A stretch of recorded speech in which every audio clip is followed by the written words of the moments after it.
Well, Anita, Mike, as you can see, there's a few truck drivers behind me here speaking with politicians that are here for the UBCM. They've had to move their trucks down to a parking lot underground here, but they came here from all across the province to be seen and heard, and they definitely accomplished that.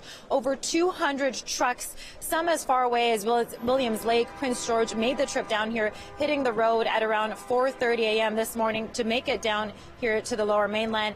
And they came down because they say they don't believe people here understand what's going on in the rest of the province.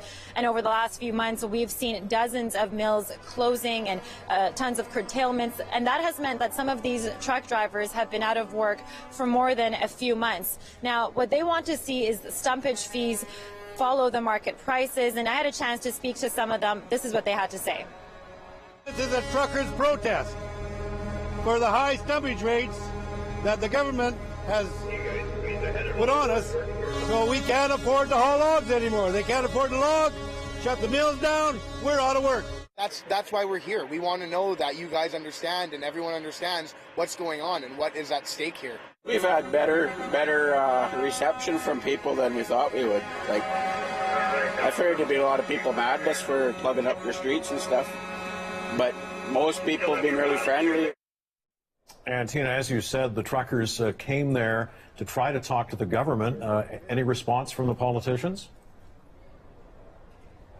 Exactly, and this is the prime location to be at, because coming down to the UBCM is where politicians across the board are gathered. And we did speak to the minister in charge earlier today. He said that that $69 million that the government announced last week will also go towards these contract workers. Have a listen.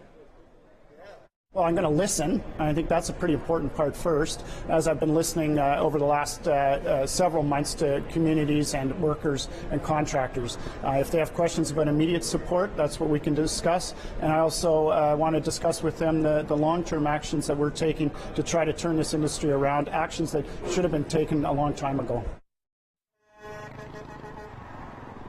And as for what's next, well, most of these truckers are heading back, but the ones that came down here from Mackenzie, who've been driving for, over 2 days, will stay here before going back home. And they hope that their voices were heard by coming down here in this convoy.